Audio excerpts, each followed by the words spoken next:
Nurse Clara moved quietly through the hushed hospital hallway, her shoes thin and scuffed from years of wear. The fluorescent lights above flickered faintly, casting long shadows on the tiled floor. It was another long night shift, and the weight of exhaustion pressed against her slender frame. She hadn't eaten since morning, but that didn't matter. Not when there were children in pain just behind those doors. She stepped into room 207 and saw her, a small girl, no older than 6, curled up in a hospital bed. Her cheeks were pale, her eyes tired and scared. Her name was Emma, admitted the day before for emergency surgery. No one had visited yet. Clara's heart ached. Emma looked up at her with wide, tear-filled eyes. She didn't speak. Just held her arms around herself, trembling. Clara knelt beside the bed. She reached into her worn canvas bag, hesitated, then pulled out Rosie, a soft, handmade cloth doll with a faded pink dress and one stitched eye slightly looser than the other. Clara had kept Rosie since she was a little girl. Through foster homes, sleepless nights, and silent tears, Rosie had always been there. "She's magic," Clara said gently, placing the doll into Emma's small hands. "She used to protect me. Now she'll protect you." Emma clutched the doll close. Her lip quivered, then, just barely, she nodded. A tiny seed of comfort had been planted. Clara smiled and whispered, "You're not alone anymore, sweetheart." Outside room 207, behind a wall of glass, Daniel Carter stood frozen. The powerful CEO, usually composed in boardrooms and negotiations, felt something shift inside him. He had just arrived at the hospital, having flown back early from a business trip when he got the call. His daughter Emma had finally woken up. What he didn't expect was to find a nurse, young, plainly dressed, her uniform slightly frayed, kneeling beside his daughter, offering a doll as if it were a priceless treasure. He hadn't seen that doll before. And he certainly hadn't seen Emma smile like that in months. Since his wife's passing, Emma had retreated into silence. No laughter, no words, not even a nod. Daniel had hired the best doctors, child psychologists, and even play therapists, but nothing reached her. Until now. Through the glass, he watched as the nurse, unaware of her audience, gently tucked the blanket around Emma and stroked her hair. Emma whispered something. Daniel pressed his hand against the glass, straining to hear. "Thank you," Emma said, her voice small but clear. Daniel's eyes welled up.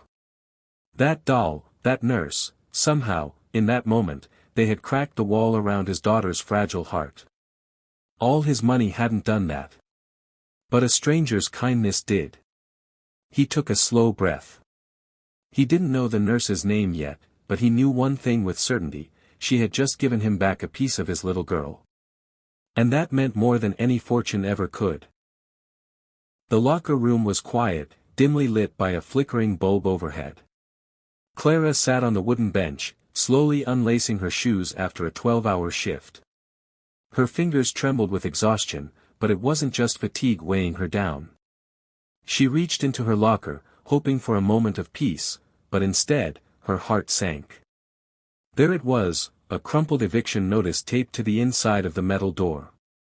Her rent was overdue, again.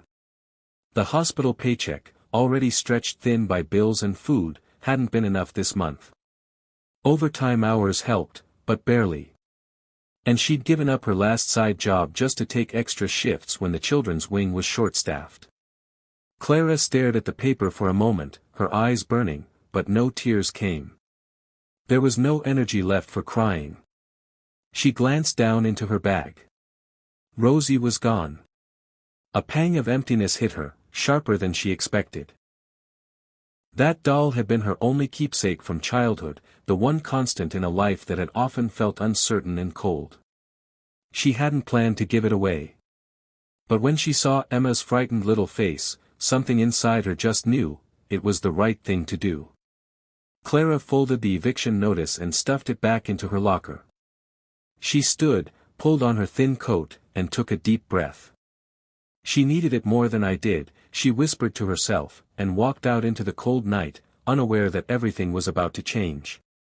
The knock came just as Clara was wrapping a threadbare blanket around her shoulders, trying to fight off the chill in her tiny apartment. She glanced at the clock, just past 9 p.m. No one ever visited her. Not here. Her heartbeat quickened as she approached the door. When she opened it, her breath caught. Standing before her was the tall man from the hospital, sharp suit, striking presence, but now his face was softer, almost humble. In his hands was something unexpected, Rosie, the little doll she'd given away without a second thought. "I believe this belongs to you," he said quietly. Clara blinked in confusion, unsure whether to speak. He continued before she could find the words. "My name is Daniel Carter. Emma is my daughter." His voice wavered slightly. She hadn't spoken since her mother died. You changed that. That doll, you gave her comfort no one else could." Clara's hand instinctively went to her heart. I didn't know. I just wanted her to feel safe." Daniel nodded. "You gave something precious when you had so little to give. That kind of heart, it's rare." He stepped forward, holding out a folder. "I want to offer you a position. Full-time care for Emma. You'd live with us. Better pay, full benefits, and stability." Clara's lips parted in disbelief. He smiled gently. "Please say yes. You didn't just help my daughter, you reminded me what kindness looks like."